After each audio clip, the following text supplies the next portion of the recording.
ওকে, তাহলে আজকে আমরা শুরু করব হচ্ছে হিট বা তাপ। ঠিক আছে, তো দেখো তাপ যদি দেখি তাহলে তাপ হচ্ছে এক প্রকারের শক্তি। আমরা শক্তি বা কার্যক্ষমতা শক্তি যে চ্যাপ্টারটা আছে সেটা আমরা পড়েছিলাম মোটামুটি। ঠিক আছে, অনেক দিন আগে আমরা পড়ে নিয়েছি, যদিও আমি সেটা আর একবার রিভাইজ করাবো তোমাদের। ঠিক আছে, যেহেতু বলেছিলাম। তো তাপ যদি দেখা যায়, তাপ হচ্ছে এক প্রকারের শক্তি, it's one kind of energy. ঠিক আছে, তো শক্তির বিভিন্ন রূপের একটা রূপ হচ্ছে তাপ।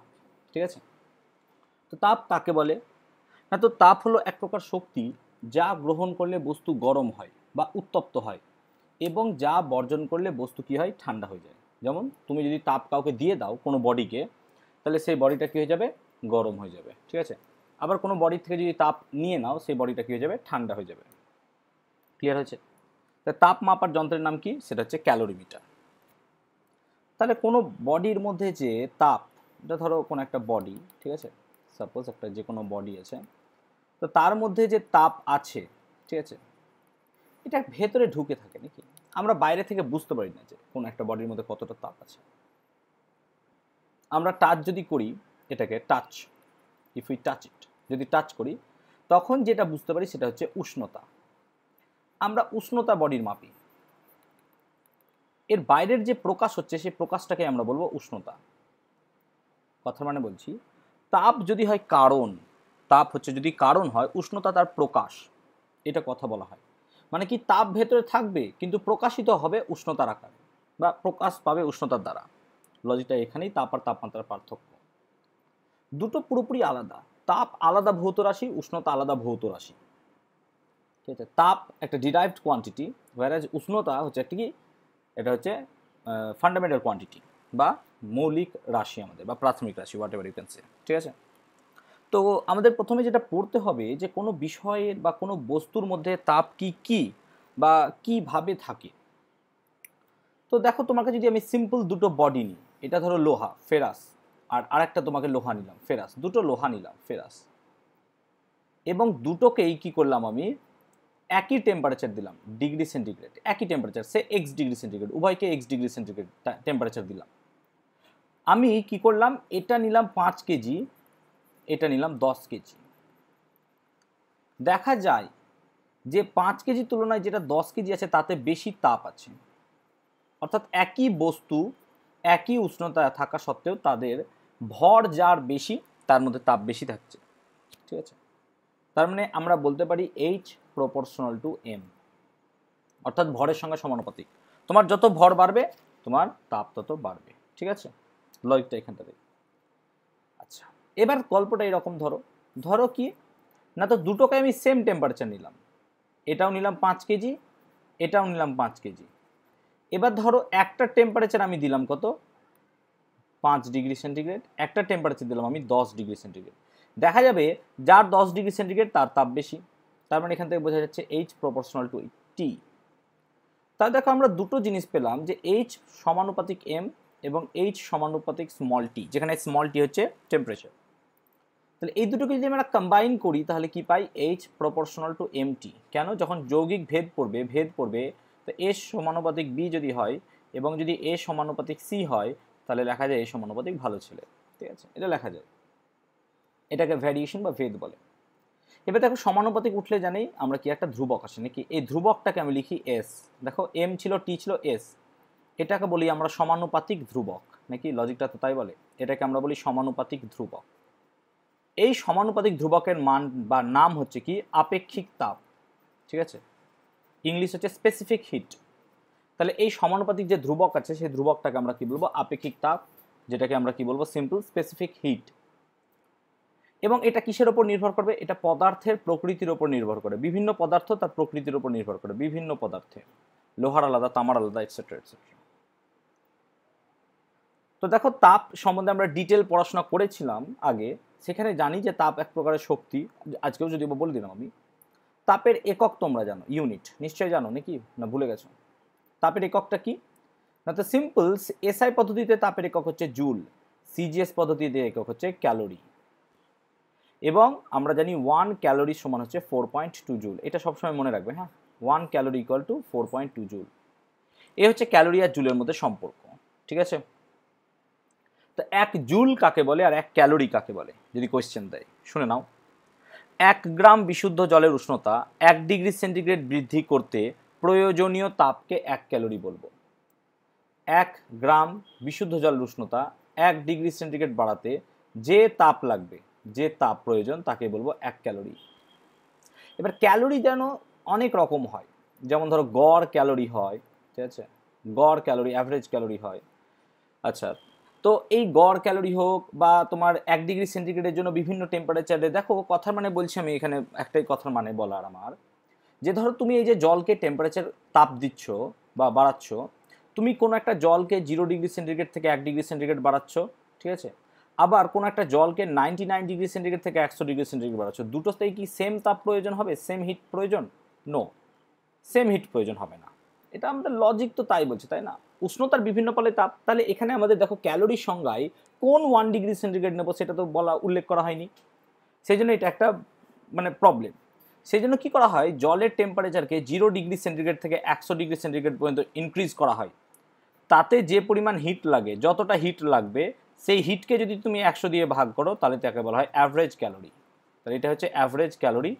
0 ডিগ্রি থেকে 100 ডিগ্রি সেন্টিগ্রেড পর্যন্ত কোনো টেম্পারেচার মানে কোনো বডিকে তাপমাত্রাকে বাড়াবো, এবং তাকে যদি যে তাপ লাগে তাকে যদি 100 দিয়ে ভাগ করি তাহলে সেটাকে বলবো আমরা অ্যাভারেজ ক্যালোরি বা গড় ক্যালোরি। আমরা আলোচনা করছিলাম স্পেসিফিক হিট নিয়ে, ঠিক আছে। আচ্ছা, জুল কাকে বলে বলে দিই, জুল, ঠিক আছে, 1 জুল কাকে বলে, ক্যালোরি সংখ্যাটা তো আমরা বললাম।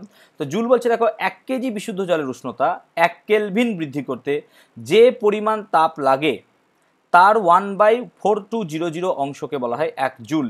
কি বললাম না, তো 1 কেজি জল আছে, তার উষ্ণতা 1 কেলভিন বাড়াবে, যে পরিমাণ তাপ প্রয়োজন, ধরো এক্স তাপ লাগলো, 1 কেজি জলের 1 কেলভিন উষ্ণতা বাড়াতে ধরো এক্স তাপ লাগলো, এই এক্সকে যদি 1/4200 দিয়ে গুণ করো, যেটা পাবে সেটাকে বলবো তুমি কি 1 জুল, ঠিক আছে, ক্লিয়ার আছে। এবং 1 ক্যালোরি সমান হচ্ছে 4.2 জুল, সেই সম্পর্কটা।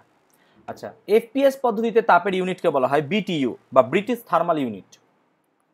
তা ব্রিটিশ থার্মাল ইউনিট বা বিটিইউটাকে কি বলবো আমরা, না তো 1 পাউন্ড বিশুদ্ধ জলের উষ্ণতা 1 ডিগ্রি ফারেনহাইট বৃদ্ধি করতে যে পরিমাণ তাপ লাগে, কি না, তো 1 পাউন্ড ওয়াটার নিব, তার টেম্পারেচার 1 ডিগ্রি ফারেনহাইট বাড়াবো, যে পরিমাণ হিট প্রয়োজন তাকেই বলবো আমরা কি 1 বিটিইউ।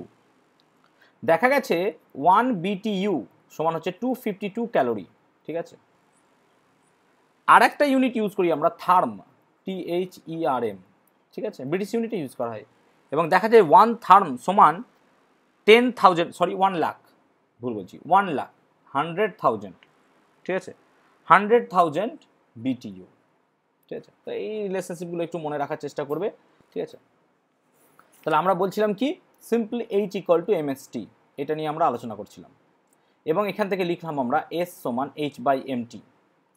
তাহলে আপেক্ষিক তাপের যদি ডেফিনিশন বা সংজ্ঞা তোমাদেরকে বলতে বলে, সংজ্ঞা বা ডেফিনিশনটা কি বলবে তাহলে, না তো একক ভরের কোনো পদার্থের উষ্ণতা 1 ডিগ্রি সেন্টিগ্রেড বাড়াতে যে পরিমাণ তাপ প্রয়োজন, কি বললাম, একক ভরের কোনো পদার্থের উষ্ণতা 1 ডিগ্রি সেন্টিগ্রেড বাড়াতে যে পরিমাণ তাপ প্রয়োজন তাকে বলবো আমরা আপেক্ষিক তাপ। তাহলে এর ইউনিট কি হবে, তাহলে M সমান নেব 1 বা একক নেব নাকি একক, আর T সমানও নেব একক। তাহলে একক ভরের একক উষ্ণতা বাড়াতে যে পরিমাণ তাপ প্রয়োজন তাকে বলবো আপেক্ষিক তাপ। ইউনিট কি হবে দেখো, ইউনিট হচ্ছে H এর ইউনিট কি, এসআই পদ্ধতিতে যদি বার করো এসআই ইউনিট, তাহলে এসআই ইউনিট কি হবে, H এর ইউনিট হচ্ছে জুল, M এর ইউনিট কেজি, আর টেম্পারেচার একক কেলভিন, তাহলে জুল পার কেজি কেলভিন, এটা হচ্ছে এসআই ইউনিট। অ্যান্ড যদি সিজিএস ইউনিট বার করো কত হবে, calorie per gram degree centigrade. এবার আমি রিলেশনশিপটা বার করি এদের মধ্যে, দেখো জুল পার কেজি কেলভিন সমান, দেখো 1 জুল সমান 1/4.2 ক্যালোরি, ঠিক লিখলাম তাই না, 1 জুল সমান 1/4.2 ক্যালোরি। 1 কেজি মানে হচ্ছে 1000 গ্রাম, আর দেখো 1 কেলভিন মানে হচ্ছে 1 ডিগ্রি সেন্টিগ্রেড, মানে কেলভিনের সঙ্গে ডিগ্রি সেন্টিগ্রেড কোনো পার্থক্য নেই, তার মানে ডিগ্রি সেন্টিগ্রেড লিখতেই পারো। তার মানে কত দাঁড়ায় দেখো, 4.2000 গেলে পরে হয় 420, 400 বার, তাই না, তার মানে calorie per gram degree centigrade. তাহলে this is the relationship between CGS and SI unit of কি আপেক্ষিক তাপ বা স্পেসিফিক হিট, ঠিক আছে। যেমন ধরো জলের আপেক্ষিক তাপ সিজিএস পদ্ধতিতে 1, জলের আপেক্ষিক তাপ সিজিএস পদ্ধতিতে, CGS water, specific hit S সমান কত হয় 1 ইউনিট কি হবে calorie gram two the power -1 degree centigrade two the power -1 calorie per gram degree centigrade. এর অর্থ কি না, তো আমরা এখানে বলতে পারি 1 গ্রাম জলের উষ্ণতা 1 ডিগ্রি সেন্টিগ্রেড বাড়াতে আমাদের কত তাপ প্রয়োজন, 1 ক্যালোরি তাপ প্রয়োজন। ঠিক আছে, আবার তুমি যদি এটাকে সিজিএস বা এসআই দেখো, ঠিক আছে এসআই, তাহলে SI in case for SI S এর মান কত হয় 4200। আচ্ছা দেখি তো 1420 লিখলাম, এটা ঠিক আছে তো 420, হ্যাঁ ঠিক আছে। আচ্ছা তার মানে এটা কত হবে দেখো তো 4200, ঠিক আছে। আচ্ছা এটা 4200 হবে না, 1000 আছে, 42000 থেকে 442 আর একটা জিরো হবে, এটা গন্ডগোল করেছিলাম এইখানটাতে মিটছে, ঠিক আছে। তার মানে এসে কত হবে joule kg to the power -1 kelvin to the power -1। So এটা হচ্ছে রিলেশনশিপ। এর মাত্রা কি হবে, মাত্রা ডিমেনশন। সো ডিম বা ডিমেনশন অফ এস কত হবে না, তো আমরা জানি ডিমেনশন অফ এইচ লিখতে পারি, ডিমেনশন অফ এম লিখতে পারি, ডিমেনশন অফ টি লিখতে পারি। তাহলে কত হবে ডিমেনশন অফ এইচ, তাই না, ml² T to the power -2, এটা হচ্ছে ডিমেনশন। স্মল এম এর ডিমেনশন কত, ক্যাপিটাল এম, কেন ভর, ভরের মাত্রা কি ক্যাপিটাল এম। আর টেম্পারেচারের মাত্রাটাকে আমরা লিখবো থিটা, এটা সময় নয়, হ্যাঁ এটা টেম্পারেচার বাবা। তাহলে দেখা যায় কত দেখো L² mm তো কেটে যায়, T to the power -2 theta to the power -1। তাহলে স্পেসিফিক হিটের মাত্রীয় সংকেত হচ্ছে L² T to the power -2 theta to the power -1। অনেক বইয়ে থিটাটাকে লেখা হয় কে দ্বারা, কে হতে পারে, অসুবিধা নাই, থিটাটাকে কে দিয়ে লিখতেই পারো তুমি, ঠিক আছে। তো দেখো যদি একটা কোয়েশ্চেন না হয় লোহার সিম্পল আপেক্ষিক তাপ, লোহার আপেক্ষিক তাপ, ভালো করে শোনো, লোহার তা লিখে দিলাম, হ্যাঁ আপেক্ষিক তাপ 0.11 সিজিএস একক বা ইউনিট বলতে কি বোঝো, ঠিক আছে। তাহলে এখান থেকে বোঝা যায় দেখো যে 1 গ্রাম লোহার উষ্ণতা 1 ডিগ্রি সেন্টিগ্রেড বাড়াতে কি হবে আমার 0.11 ক্যালোরি টেম্পারেচার প্রয়োজন, ঠিক আছে, সরি হিট প্রয়োজন। ক্লিয়ার হয়েছে আশা করি। তাহলে এখান থেকে আমরা কি বলতে পারবো যে 1 গ্রাম লোহার তাপমাত্রা 1 ডিগ্রি সেন্টিগ্রেড বাড়াতে আমার কত তাপমাত্রা প্রয়োজন, 0.11 ক্যালোরি তাপ প্রয়োজন, তাই না, ইজিলি আমরা বুঝতে পারছি এখান থেকে, ঠিক আছে। তো আপেক্ষিক তাপের গুরুত্বটা কি, ঠিক আছে, দেখো যার আপেক্ষিক তাপ যত বেশি একই পরিমাণ উষ্ণতা বৃদ্ধি করতে তাকে বেশি তাপ দিতে হবে। তোমাকে একটা প্র্যাকটিক্যাল এক্সাম্পল দিচ্ছি। তুমি যদি দুটো বাটি নাও, দুটো বাটিতে একটাতে ওয়াটার নাও, ওয়াটার, ঠিক আছে H2O, আর একটাতে কি নাও দুধ, মিল্ক, ঠিক আছে। দুটো বাটি নিলে একটাতে ওয়াটার নিলে আর একটাতে কি নিলে মিল্ক, ঠিক আছে। এবার তুমি যদি দুটোকেই ধরো 20 ডিগ্রি সেন্টিগ্রেড করতে চাইছো, দেখবে দুধ খুব তাড়াতাড়ি 20 ডিগ্রি সেন্টিগ্রেড হয়ে গেল খুব স্পিডে, কিন্তু এটা হলো না। দেখো জলের আপেক্ষিক তাপ সবচেয়ে বেশি জলের আপেক্ষিক তাপ। জলের আপেক্ষিক তাপ সবচেয়ে বেশি মানে কি, সে অনেকক্ষণ ধরে গরম হবে, সেজন্য জল ফোটাতে অনেক সময় লাগে। কিন্তু দুধের আপেক্ষিক তাপ জলের থেকে কম, জলের থেকে কম হওয়ার জন্য কি হচ্ছে, এ বেশি টেম্পারেচারে বা বেশি তাড়াতাড়ি ফুটে যাচ্ছে, ঠিক আছে। আবার দেখো বেশি পরিমাণ যেহেতু আপেক্ষিক তাপ, তাই সে তাপও ছাড়বে খুব আস্তে আস্তে, মানে আস্তে আস্তে ঠান্ডা হবে। কিন্তু যার আপেক্ষিক তাপ কম সে তাড়াতাড়ি কি হবে, তাপ ছেড়ে দেবে। দেখো তাড়াতাড়ি গরম হলে তাড়াতাড়ি ছাড়বে, এটা তো লজিক, তাই না, তাড়াতাড়ি গরম হলে তাপটাকে খুব তাড়াতাড়ি ছেড়ে দেবে। সো এই কারণেই কি করা হয়, একটা important and very very important question থাকে তোমাদের, সেঁক দেওয়ার বোতলে জল কেন ব্যবহার করা হয় বা গরম জল ব্যবহার করা হয় কেন। দেখবে তোমরা যদি সেঁক দেওয়ার বোতল দেখো বা একটা থলের মতো থাকে, তাতে গরম জল ভরে সেঁক দেওয়া হয়। দেখো সেঁক দেওয়ার জন্য জল ব্যবহার করা, এই প্র্যাকটিক্যাল এক্সপেরিমেন্ট থেকে আমরা বুঝতে পারছি যে নোন বা আমাদের প্রকৃতিতে জলের আপেক্ষিক তাপ সবচেয়ে বেশি হওয়ার জন্য সে অনেকক্ষণ ধরে তাপটাকে ধরে রাখতে পারে। এবার সেঁক দেওয়ার বোতলে যদি আমরা কি করি জল নিই, তাহলে সেই জলটা অনেকক্ষণ ধরে গরম থাকবে, খুব সহজে ঠান্ডা হয়ে যাবে না, ঠিক আছে। তাহলে অনেকক্ষণ ধরে গরম হয়ে থাকার জন্য আমরা অনেকক্ষণ ধরে সেঁক দিতে পারবো। এই জলের আপেক্ষিক তাপ বেশি হওয়ার জন্য দুটো ঘটনা ঘটতে পারে, ঠিক আছে। এই কোশ্চেনটা সেটা বোঝাতে পেরেছি আশা করি। সেঁক দেওয়ার বোতলটা একটা হচ্ছে কি সমুদ্রবায়ু, আর একটা হচ্ছে কি স্থলবায়ু, সেটা নিয়ে আমি আর ডিটেল বলছি না, তোমরা নিশ্চয়ই এটা পড়ে নিয়েছো, ঠিক আছে, ক্লিয়ার হয়েছে। আচ্ছা এখানে দুটো জিনিস নিয়ে আর একটু বলি আমি, সেটা হচ্ছে তাপগ্রাহিতা এবং জল সম, ঠিক আছে। তাপগ্রাহিতা এবং জল সম একটু মন দিয়ে শোনো। তাপগ্রাহিতা কাকে বলে, ঠিক আছে, তাপগ্রাহিতা লিখে নি। তাপগ্রাহিতা হচ্ছে কি, কোনো বস্তুর উষ্ণতা, যে কোনো বস্তুর উষ্ণতা 1 ডিগ্রি সেন্টিগ্রেড বাড়াতে বা 1 ডিগ্রি বাড়াতে যে তাপের প্রয়োজন হয় তাকেই বলবো আমরা তাপগ্রাহিতা। লজিক অনুযায়ী তাপগ্রাহিতা মানে যে কোনো একটা বস্তু নাও, 5 কেজি 10 কেজি হোয়াট এভার তুমি নাও, তার টেম্পারেচার তুমি 1 ডিগ্রি বাড়াবে, তাহলে তোমার যে পরিমাণ তাপ প্রয়োজন তাকে বলবো কি তাপগ্রাহিতা। বেসিক্যালি তাপগ্রাহিতা সমান লেখা হয় তাপগ্রাহিতা সমান, ঠিক আছে, বেসিক্যালি তাপগ্রাহিতা সমান লেখা হয় কি না তো এমএস, এমএস কে বলি তাপগ্রাহিতা। তাহলে এমএস যদি তাপগ্রাহিতা হয় তাহলে তাপগ্রাহিতার একক কি হবে ইউনিট। তাহলে দেখো ইউনিট যদি বার করো তাপগ্রাহিতার, তাহলে সিম্পল আমরা জানছিলাম H ইকুয়াল টু MST, তার মানে এমএস সমান কত লিখতে পারবো H/T, তার মানে সিজিএস ইউনিট কি লিখতে পারবো আমরা জুল বাই ডিগ্রি সেন্টিগ্রেড, আর এসআই ইউনিট কি লিখতে পারবো ক্যালোরি পার, আচ্ছা এসআই লিখছি না, এটা ডিগ্রি সেন্টিগ্রেড তো হবে না, এটা হবে কেলভিন, জুল পার কেলভিন আর calorie per degree centigrade. So এটা হচ্ছে আমার তাপগ্রাহিতা। তো তাপগ্রাহিতা যে কোনো পদার্থের উষ্ণতা 1 ডিগ্রি বাড়াতে তোমার যে পরিমাণ তাপ প্রয়োজন, এটা হচ্ছে লজিক। এর ডিমেনশন কি হবে মাত্রা বা মাত্রীয় সংকেত, মাত্রীয় সংকেত, ঠিক আছে।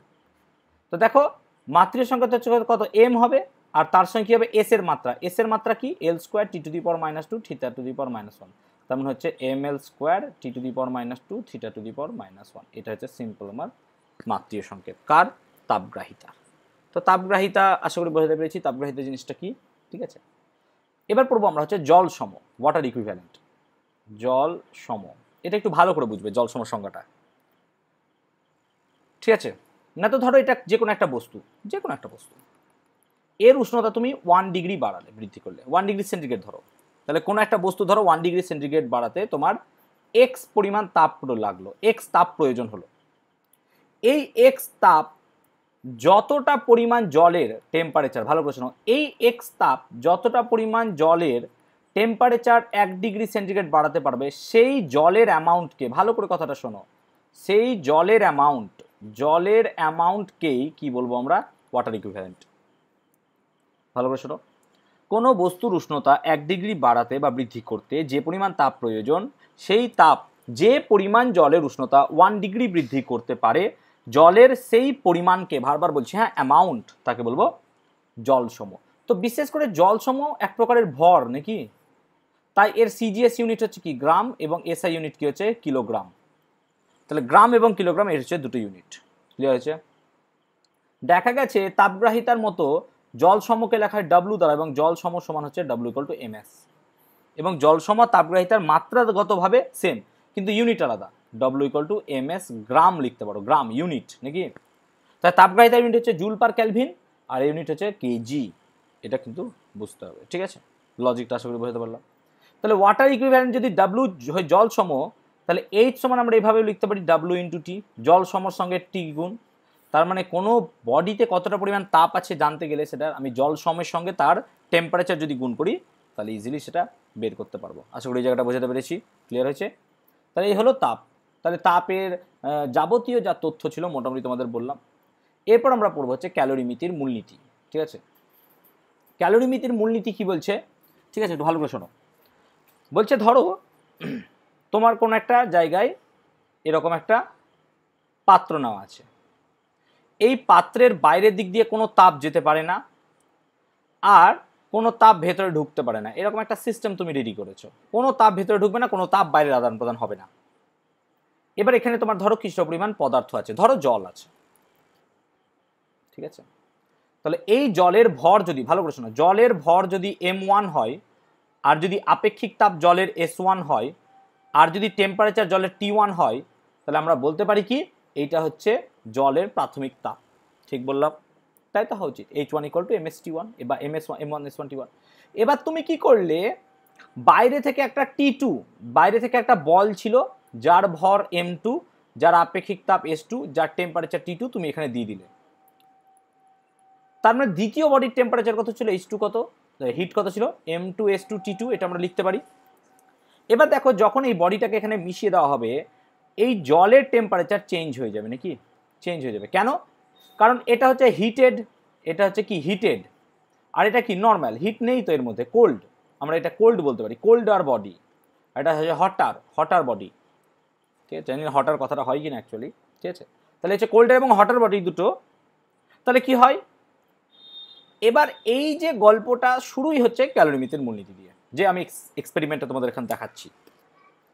ক্যালোরিমিতি বলছে যে কোনো উষ্ণ বস্তু এবং শীতল বস্তু যদি পরস্পর টাচে আসে, দেখো এটা টাচ করে গেছে তাই না, টাচ হয়ে গেছে, সংস্পর্শে আসে, তাহলে উষ্ণ বস্তু শীতল বস্তুকে তাপ দেবে আর শীতল বস্তু উষ্ণ বস্তু থেকে তাপ গ্রহণ করবে।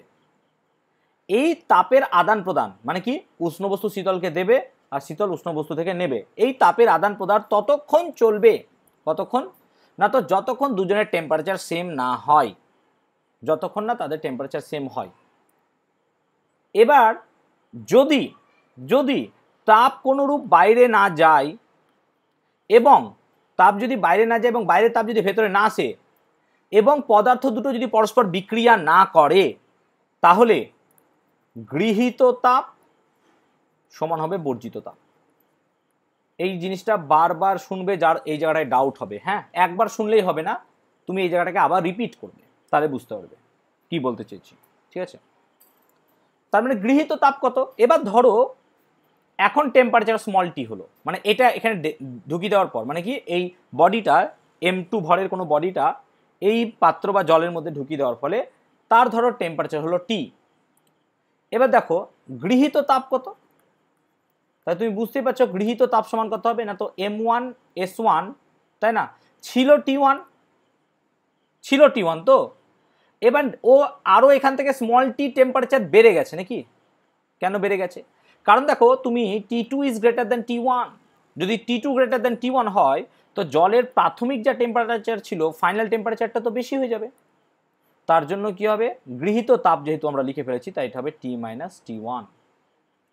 সিমিলারলি তাহলে বর্জিত তাপ কত লিখতে পারবো আমরা, তাহলে বর্জিত তাপ হবে দেখো M2S2 T2 - T। এবার স্যার T2 - T কেন করলেন, কারণ T2 is greater than T is less than T1, মানে কি T2 T এর থেকে বড় আবার T1 এর থেকেও বড়, তাই তো হওয়া উচিত নাকি। এবার গৃহীত তাপ বর্জিত তাপ যদি পরস্পর সমান হয় তাহলে তুমি কি লিখতে পারবে, M1S1 T-T1 will be equals to M2S2 T2 - T। এইটাই হচ্ছে ক্যালোরিমিতির মূলনীতি। এবং ক্যালোরিমিতির মূলনীতির শর্তটা কি না, তো বাহ্যিক তাপের কোনো ভূমিকাই থাকবে না, অর্থাৎ তাপ ভেতরে ঢুকবে না, ভেতরের তাপ বাইরে যাবে না, তাই না, বাইরের তাপ ভেতরে ঢুকবে না, ভেতরের তাপ বাইরে যাবে না, আর তার সঙ্গে কি হবে না, তো বিক্রিয়া করবে না দুটো পদার্থ, তবেই গল্পটা হতে পারে, আদারওয়াইজ নয়। ঠিক আছে, তাহলে কোনো একটা বডির, ধরো কথা মানে বলছি আমি, ধরো এটা একটা বডি, ঠিক আছে, তার ভর ছিল M, তার আপেক্ষিক তাপ S এবং টেম্পারেচার ছিল T1। এবার সে সামান্য পরিমাণ হিট পেয়ে তার হয়ে গেল M ভর ছিল, S ভর ছিল, টেম্পারেচার হয়ে গেল T2।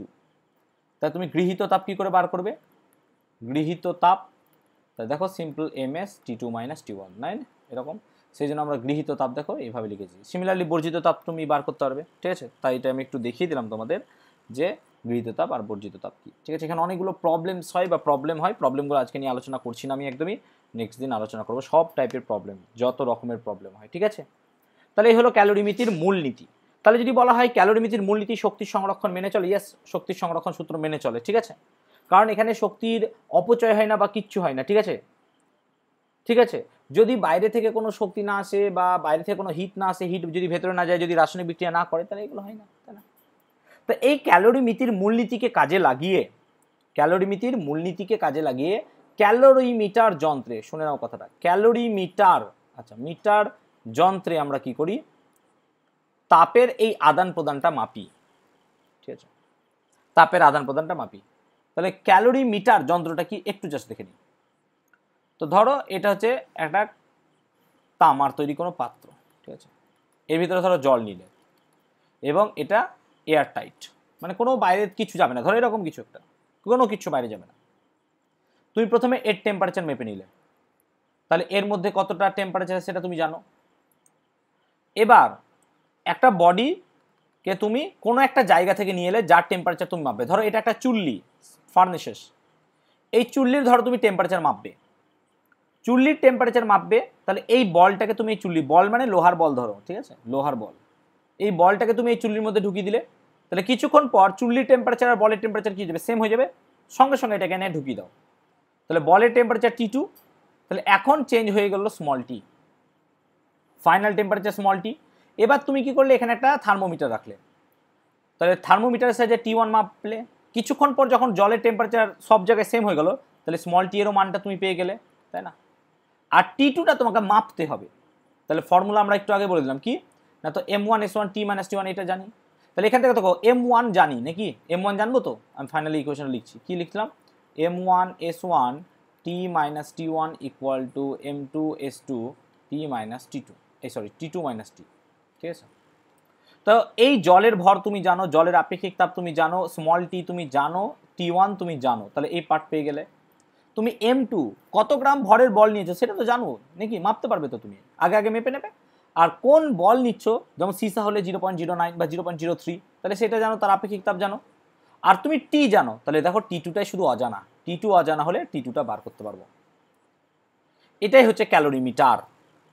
এবার এই ক্যালোরিমিটারে যে তরলটা থাকে তাকে বলা হয় ক্যালোরিমিতিক পদার্থ। কি বললাম? ক্যালোরিমিতিক পদার্থ বা ক্যালোরিমেট্রিক পদার্থ, ক্যালোরিমিতিক পদার্থ বা ক্যালোরিমেট্রিক পদার্থ। এই ক্যালোরিমিতিক পদার্থ বা ক্যালোরিমেট্রিক যে পদার্থ আছে, সেই পদার্থটা জল হিসেবে আমরা ব্যবহার করলেও জল উচিত নয়। কেন? দেখো, জল 100 ডিগ্রি সেন্টিগ্রেডের পর বাষ্পীভূত হয়ে যায়, তাহলে খুব হাই টেম্পারেচার মাপতে গেলে জল প্রয়োজন, সমস্যা হবে, বাষ্পীভূত হয়ে উপরে উপরে জমা হতে থাকবে, তাই না? সেই জন্য আমরা বর্তমানে কি ইউজ করি, বিভিন্ন রকমের তেল ইউজ করি। বর্তমানে এই ক্যালোরিমিতিক পদার্থ হিসেবে ইউজ করা হয় অ্যানিলিন। কি ইউজ করা হয়? অ্যানিলিন, ঠিক আছে? তো জল অপেক্ষা তেল ইউজ করার অনেক গুরুত্ব আছে, ঠিক আছে? তাহলে এই যে তরলটা ইউজ করব, এই তরলের বিশেষ কিছু গুণ থাকতে হবে, সেই গুণগুলো আগে জেনে নিলে দেখো সহজ হয়ে যাবে। কি না, তো আপেক্ষিক তাপ কম হতে হবে, তাহলে কি হবে, আপেক্ষিক তাপ কম হলে টেম্পারেচারটা ভালোভাবে সহজে বন্টিত হবে। আচ্ছা, উচ্চ স্ফুটনাঙ্ক, সহজে ফুটবে না, জল যেমন দেখো 100 ডিগ্রি সেন্টিগ্রেড হলে হবে না, আরো বেশি হতে হবে। তাপের সুপরিবাহী হতে হবে, রাসায়নিকভাবে নিষ্ক্রিয় হতে হবে, ঠিক আছে? এগুলো হলে পরে আমরা বলতে পারবো যেটা একটু ভালো। এবং এগুলো থেকে দেখা গেছে যে জল ব্যবহার করলে কিছু কিছু অসুবিধা হয়। অসুবিধাগুলো তোমার বললাম, যেমন কি কি, জলের আপেক্ষিক তাপের মান বেশি, তাই সহজে ঠান্ডা হতে চায় না এবং খুব বেশি তাপ নিয়ে নেবে ওই পরিমাণ গরম হতে।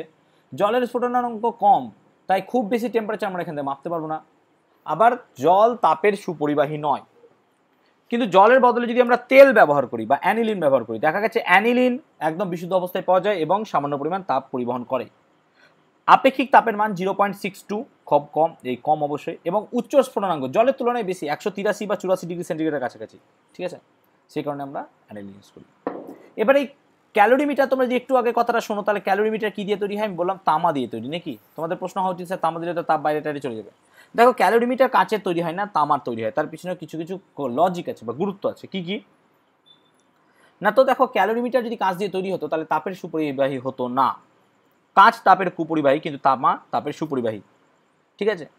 তাহলে যদি তামা তাড়াতাড়ি, মানে তামা যেহেতু তাপের সুপরিবাহী, তাই ক্যালোরিমিটারটা খুব সহজে সাম্য অবস্থায় চলে আসবে, অর্থাৎ তাপটা চারিদিকে সহজে ছড়িয়ে পড়বে। তামার আপেক্ষিক তাপের মান কাঁচের চেয়ে কম, কাঁচের অনেক বেশি। আবার দেখো, যদি তাপের অসম বন্টন হয় তাহলে কাঁচ ফট করে ফেটেও যেতে পারে, তাই না? আবার তামার বিকিরণ ক্ষমতা কাঁচের চেয়ে কম। তাহলে এই রকম এতগুলো লজিক দেখলে পরে দেখবো আমরা যে কাঁচের তুলনায় আমরা কি পেতে পারি, সহজেই বলতে পারি যে তামা ইজ গুড, ঠিক আছে? তামা হচ্ছে অনেক বেশি গুড। ক্লিয়ার হয়েছে? ওকে, তাহলে এই হচ্ছে আমাদের কি ক্যালোরিমিটার বা ক্যালোরিমিতিক যন্ত্র। আমরা আজকে মোটামুটি যেটা লাস্ট পড়বো সেটা হচ্ছে তাপ ও কার্যের তুল্যাঙ্ক। আজ একটু অল্পই ক্লাস নিচ্ছি আমি, ঠিক আছে? তোমরা ভালো করে পড়বে এটা, আমি কিছু কিছু কোশ্চেন তোমাদের বলে দেবো লাস্টে। আচ্ছা, তাপ ও কার্যের তুল্যাঙ্ক, ঠিক আছে না? তো তাপ ও কার্যের তুল্যাঙ্ক যদি তোমরা খুব সহজভাবে দেখো, যে দুটো হাতকে তুমি যদি জোরে জোরে ঘষো তাহলে দেখবে সেটা গরম হয়ে যাচ্ছে, তাই না? তাই যদি খুব সহজে ঘষো দুটো তাপ এই হাতকে, তাহলে দেখবে সেটা কি হয়ে যাচ্ছে, গরম হয়ে যাচ্ছে। তার মানে এখানে দেখো তুমি কার্য করলে, নাকি? কার্য, দুটো হাত ঘষলে মানে কি, হাত ঘষা, হাত ঘষা মানে কি, কার্য করলে, এবং দেখবে সেটা কি হয়ে যাচ্ছে, তাপ তৈরি হয়ে যাচ্ছে। তার মানে এখান থেকে বোঝা যাচ্ছে কার্য থেকে তাপ বা তাপ থেকে কার্য আমরা পেতে পারি, এবং এইটাই হচ্ছে কার্য তাপের সম্পর্ক, এবং এটা দিয়েছিলেন বিজ্ঞানী জুল, তাই এটাকে বলা হয় জুলের সূত্র। সূত্রটা কি না, তো তাপ সংক্রান্ত এই জুলের সূত্রটি ছিল কার্যকে সম্পূর্ণরূপে তাপে অথবা তাপকে সম্পূর্ণরূপে কার্যে, মানে কার্যকে সম্পূর্ণরূপে যদি তাপে রূপান্তরিত করো বা তাপকে সম্পূর্ণরূপে কার্যে যদি রূপান্তরিত করো, কার্যের পরিমাণ ও তাপের পরিমাণ পরস্পর সমানুপাতিক হয়। অর্থাৎ কি হবে, কার্য সমানুপাতিক তাপ। তো ধরো কার্য যদি হয় W আর জেনারেটেড হিট যদি হয় H, তাহলে আমরা বলতে পারি ডাব্লিউ প্রপোর্শনাল টু এইচ। অর্থাৎ তুমি যত কাজ করবে তাপ তত বাড়বে। এবারে সমানুপাতিক তুল্যে একটা ধ্রুবক আছে নাকি, সেই ধ্রুবকটাকে আমরা লিখি জে দ্বারা। এটাকে বলা হয় যান্ত্রিক তুল্যাঙ্ক, যান্ত্রিক তুল্যাঙ্ক, মেকানিক্যাল ইকুইভ্যালেন্ট, বা এটাকে বলা হয় জুলের তুল্যাঙ্ক, এটাকে বলা হয় জুলের তুল্যাঙ্ক বা জুল তুল্যাঙ্ক। ঠিক আছে, তো জে সমান কি লেখা যায়, ডাব্লিউ বাই এইচ। এখান থেকে আমরা জে এর ডেফিনিশন বা সংজ্ঞা দিতে পারি। সংজ্ঞাটা কি না, তো একক পরিমাণ তাপ উৎপন্ন করতে যে পরিমাণ আমার কার্য করতে হবে, তাহলে একক তাপ উৎপন্ন করতে যে পরিমাণ কার্য করতে হয় তাকেই বলবো আমরা কি, সিম্পল লিন, জুল তুল্যাঙ্ক। ঠিক আছে, তো দেখো ডাব্লিউ যদি মানে আমরা করি বেশি পরিমাণ কার্য, তাহলে এইচ বেশি পরিমাণ তৈরি হবে। কেন, তাহলে ডাব্লিউ এইচ এর রেশিও যেটা আছে সবই তো সেটা ফিক্স থাকবে, ফিক্স থাকতে হবে। কেন, বিকজ যেহেতু তোমার কনস্ট্যান্ট। তো জে এর ইউনিট কি হবে, দেখো জে এর ইউনিট বিভিন্ন, যেমন ধরো সিজিএস, সিজিএস যদি নাও ডাব্লিউর ইউনিট কত হচ্ছে, ডাব্লিউর ইউনিট হয় আর্গ, আর এইচ এর ইউনিট কি, ক্যালোরি। তোমার হচ্ছে আর্গ পার ক্যালোরি। ঠিক আছে, হিটের ইউনিট ক্যালোরি আর এর হচ্ছে আর্গ, তাহলে আর্গ পার ক্যালোরি হচ্ছে এটা সিম্পল আমাদের জে এর ইউনিট। দেখা যায় সিজিএস পদ্ধতিতে এর ইউনিট 4.2 ইন্টু 10⁷ আর্গ পার ক্যালোরি। তার মানে জে এর মান সিজিএস পদ্ধতিতে কত হবে, 4.2 ইন্টু 10⁷ আর্গ পার ক্যালোরি। তুমি যদি এসআই ইউনিট নাও, এসআই ইউনিট, এবার দেখো 10⁷ আর্গ মানে হচ্ছে 1 জুল নাকি, তার মানে এই 10⁷ আর্গ যেটা এখানে আছে, এই যে এখানটাতে 10⁷ আর্গ আছে, সেটাকে আমরা কি করতে পারি, জুল লিখে দিতে পারি। তার মানে এসআই পদ্ধতিতে 4.2 জুল পার ক্যালোরি লেখা যায়, তাই না। নাও ভালো করে কথাটা শোনো, ইফ হিটের ইউনিট এসআই এ যদি নাও, এসআই মানে হচ্ছে জুল, হিটের ইউনিট যদি এসআই নাও জুল, তাই দেখো আমরা পেলাম কি, জে মানে হচ্ছে 4.2 জুল পার ক্যালোরি নাকি, জে যে কেটে দিও না, এটা জুলের তুল্যাঙ্ক। আবার আমরা জানি 1 ক্যালোরি মানে 4.2 জুল, তার মানে আমি যদি তাপকে জুল এককে প্রকাশ করি, জুল, তাহলে এখানে কি লিখতে পারি আমরা, 4.2 জুল বাই 4.2 জুল। কেন, 1 ক্যালোরি মানে তো 4.2 জুল, সো 1। তো দেখো এসআই বা এমকেএস পদ্ধতিতে জে এর মান আবার 1 হয়। ঠিক আছে, এবং এটা হচ্ছে একক ভিন্ন সংখ্যা। কেন, কারণ এসআইতে তাপ আর কার্য উভয়েরই একক জুল, এসআইতে তাপের একক যা, কার্যের একক তাই, তাই না। লজিকটা আশা করি বোঝাতে পেরেছি এই জায়গাটায়। ঠিক আছে, তাহলে এইভাবেই বুঝতে পেরেছি আমরা। তাহলে W equal to J H দিয়ে আমাদের বিভিন্ন রকমের অঙ্ক থাকতে পারে বা প্রবলেমস থাকতে পারে, সেই প্রবলেমগুলো আমরা করবো। তোমাকে যদি একটা ইন্টারেস্টিং কোয়েশ্চেন বা ফ্যাক্ট বলি, ফ্যাক্টটা কি না, তো জলপ্রপাত যখন ওপর থেকে পড়ে, তো ধরো কোনো একটা জায়গায় এখানটাতে পাহাড় আছে, এখান থেকে জলপ্রপাত পড়ছে, জল পড়ছে অনেক উঁচুতে, ধরো এটা হচ্ছে প্রায় 800 মিটার, ধরো 800 মিটার।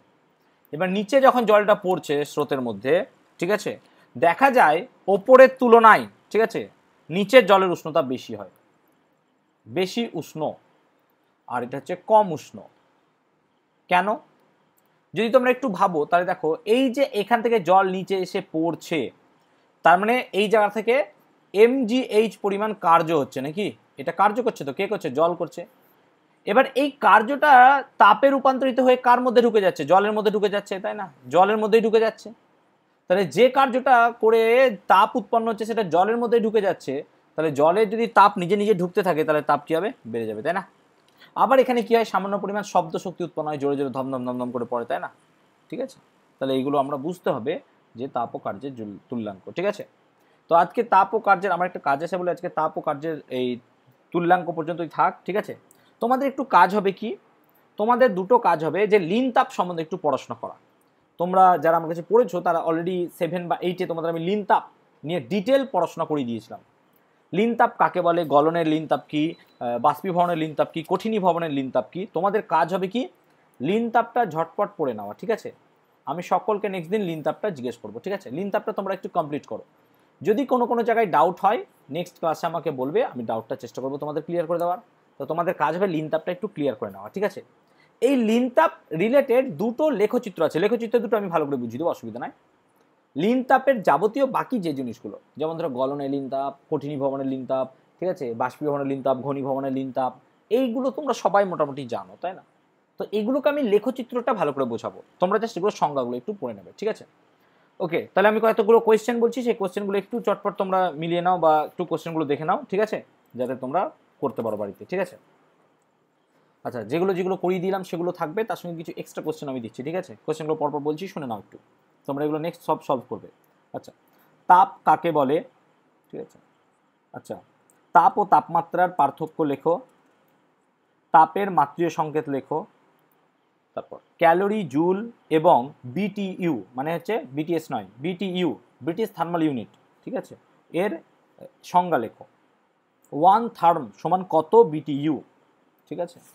ওকে, তারপর আচ্ছা, কোনো একটা বস্তুর উষ্ণতা 10 ডিগ্রি সেন্টিগ্রেড হলে ফারেনহাইট স্কেলে কত হবে? এটা একদমই সহজ, আমি তো বলে দিলাম, একটু করে নিও তোমরা, ঠিক আছে? তারপর আপেক্ষিক তাপ কাকে বলে? ঠিক আছে, কোনো বস্তুর মধ্যে তাপ কি কি বিষয়ের উপর নির্ভর করে? ঠিক আছে, কি কি বিষয়ের উপর কোনো বস্তুর মধ্যে তাপ নির্ভর করে? আপেক্ষিক তাপের মাত্রা একক লেখো। জলের আপেক্ষিক তাপ বেশি হওয়ার গুরুত্ব লেখো। আপেক্ষিক তাপের দাঁড়াও, এটা করতে হবে না, এক কাজ করো, হ্যাঁ, লোহার আপেক্ষিক তাপ 0.11 calorie per gram degree centigrade বলতে কি বোঝো? ঠিক আছে, এসআই পদ্ধতিতে আপেক্ষিক তাপের একক এবং সিজিএস পদ্ধতিতে আপেক্ষিক তাপের এককের মধ্যে সম্পর্ক নির্ণয় করো, যেটা 4200 দিয়ে করলাম। জল অপেক্ষা একই পরিমাণ দুধ তাড়াতাড়ি গরম হয় কেন? সেক দেওয়ার বোতলে গরম তরল হিসেবে জল ব্যবহার করা হয় কেন?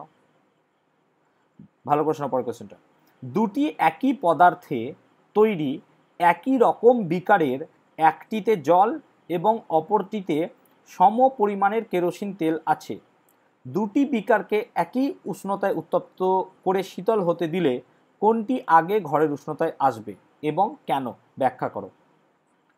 ঠিক আছে, তারপর আচ্ছা, এটা তো বলে দিলাম, ঠিক আছে, অসুবিধা নাই। আচ্ছা, তারপর লেখো, তাপগ্রাহিতা কাকে বলে? এর একক লেখো। জলসম কাকে বলে? এর একক লেখো। তাপগ্রাহিতা এবং জলসমের দুটি পার্থক্য লেখো। ঠিক আছে, আচ্ছা, এটা নেক্সট দিন করবো, ঠিক আছে? তারপর ক্যালোরিমিতির মূলনীতিটি লেখো। ক্যালোরিমিতির মূলনীতির শর্তগুলি লেখো। ক্যালোরিমিতির মূলনীতি কি শক্তির নিত্যতা সূত্র মেনে চলে? ব্যাখ্যা করো। ক্যালোরিমিতিক পদার্থ কাকে বলে? ক্যালোরিমিটার কি দিয়ে তৈরি হয়? ক্যালোরিমিটারে ব্যবহৃত তরলের কি কি গুণ থাকতে হবে? ক্যালোরিমিটারে জল ব্যবহারের অসুবিধাগুলি লেখো। ক্যালোরিমিতিক পদার্থ হিসেবে অ্যানিলিন ব্যবহারের সুবিধাগুলি লেখো। ক্যালোরিমিটার কাঁচের তৈরি না হয়ে তামার তৈরি হওয়ার 3টি গুরুত্ব বা 3টি কারণ লেখো। ঠিক আছে, তাপ সংক্রান্ত জুলের সূত্রটি লেখো। তাপের যান্ত্রিক তুল্যাঙ্ক কাকে বলে? এর একক লেখো। জলপ্রপাতের সময় উপরের তুলনায় নিচে জলের উষ্ণতা বেশি হয় কেন? ব্যাখ্যা করো।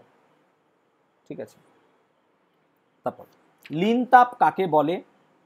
ঠিক আছে, অবস্থার পরিবর্তন কাকে বলে? গলন, কঠিনীভবন, বাষ্পীভবন এবং ঘনীভবন এর সংজ্ঞা লেখো। ঊর্ধ্বপাতন এবং অবক্ষেপণের সংজ্ঞা লেখো। লীন তাপের একক লেখো। বোধগম্য তাপ কাকে বলে?